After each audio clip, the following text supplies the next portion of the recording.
My sisters have burns on their faces. I asked them once how they got them. They looked at each other and didn't look at me. 2 little girls, burned and alone. No mother, no father. A system that handed them a bed, but not a reason. They grew up asking a question no one would answer. Scarred, but moving. On the road, with a list. With a letter from a woman they called God. With nothing left to lose and one name left to find. The bridge is the letter. 1 sentence.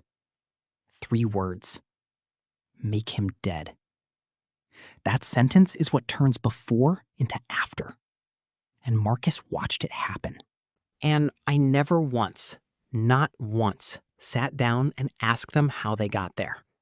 I told myself it was because I didn't want to make them uncomfortable.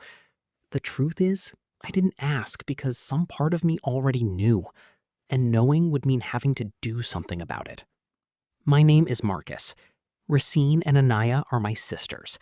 Not by blood the way most people mean it, by something harder than blood, by survival. We didn't grow up in the same house. We grew up in the same system. Different foster families, different zip codes, but we always found each other. That's what the 3 of us do. We find each other. Racine is the loud one. She always has been. She walks into a room and dares it to say something. She's got a scar that runs from her left jaw down to her collarbone, and she has never, not one single time, covered it up.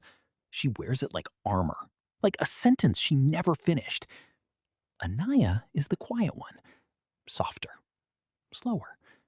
She thinks before she speaks, and when she speaks, you listen. Her scars are worse than Racine's. Her face, her neck, part of her scalp.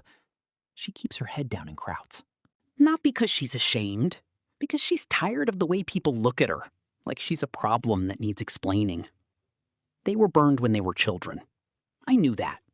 I knew it the way you know something that lives in the room with you, but that nobody talks about directly. You don't walk into it. You walk around it. Every day. Forever. And I walked around it for years. Then the letter came. Racine called me. She was standing outside. I could tell because of the wind on the phone. She was quiet for a second. And then she said, "Marcus, we got a letter." I said, "From who?" She said, "From our mother." And I said, "Your mother is dead." She said, that's what we thought. Their mother, the woman they had called God since they were small, because she made them. Because that's the only thing that made sense to 2 little girls who needed a name for something so big, had been alive this whole time, bedridden, burned, hidden away in a house in the deep south that nobody visited. She had been alive, and she had been waiting. The letter was short. Racine read it to me over the phone, standing outside in the wind, her voice completely flat. It said, "Your father set the fire. He set it on purpose. He burned me. He burned you. He walked away. He has a new life. He has a new wife. He has new children. Make your daddy dead." That was all. 4 sentences. I didn't say anything. Racine didn't say anything. Then she said, "We're going." I want you to understand something before I keep going. These are not violent women. Racine is fierce, yes. She is the kind of person who will step in front of you without thinking and take whatever is coming because that's just who she is. But violent? No. Anaia? Anaia has never hurt anything in her life. But here is what happens when you take 2 girls, burn them, take their mother, give them to a system that hands them strangers and forms. Let them grow up with scars that everyone stares at and nobody explains. And then, 20-something years later, hand them a letter that says their father did it on purpose and has been living comfortably ever since. What happens is, they go. They packed 1 bag each. They didn't tell me everything. I put some of it together later, from phone calls, from silences, from the way Anaia would text me a single word when they got somewhere new. Here. That's all. Just here. First stop, a woman in the Bible Belt. A preacher. An evangelical. Large church. Loud following.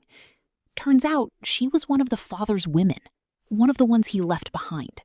She had been waiting for him to come back for years. She had built a whole religion around the idea that God was watching and the wicked would be punished. Anaia told me later that this woman cried. Not for them, for herself. For all the years she spent waiting for a man who had moved on before she'd finished saying goodbye. I think that broke something in Anaia. Not in a weak way, in the way that something settles. Like she finally understood that the damage their father did was not a fire that went out. It was a fire that spread. House to house, woman to woman, child to child, and no one had stopped it. So they kept going. The father had a nice house. I mean, a genuinely nice house. Big yard, new cars, a wife who wore the kind of clothes that cost money and knew it. And twins. His new twins. 2 boys, loud and oblivious, the way children are when they've never been burned. He had replaced them. Do you understand what I'm telling you? He burned his daughters and his wife and left them for dead, and then he built the exact same life somewhere else with someone else, and those people had no idea what he came from. Anaia texted me from California. 1 word. Here. I didn't sleep that night. Racine had said from the beginning, I'll do the dirty work. You just come. And Anaia had said, we're not killers. And Racine had said, I am. I thought a lot about what my sisters were really looking for on that road. I don't think it was just him. I think they were looking for the answer to the question they had been carrying since they were children. The question underneath all the other questions. The one that lives inside the scar tissue. Why weren't we worth staying for? Because that's what abandonment does. It doesn't just leave. It makes you wonder what was wrong with you that made leaving feel like the right thing to do. Their father had a lawyer. He had money. He had connections. The law looked at what he did, and looked at what it would cost to pursue him, and looked away. And their mother, burned, broken, lying in a bed in a house in the South, wrote a letter. She didn't call the police. She didn't hire anyone. She wrote her daughters a letter and told them the truth and said, you handle it. And maybe that's the most painful part of this whole story. Not the fire, not the scars, not the years in foster care or the strangers' houses or the stairs in grocery stores.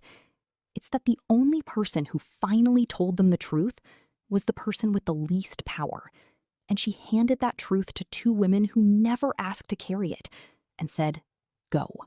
I don't know exactly what happened in that house in California. Racine won't tell me everything. Anaia won't talk about it at all. What I know is they came back different. Not broken. Not healed either. Something else.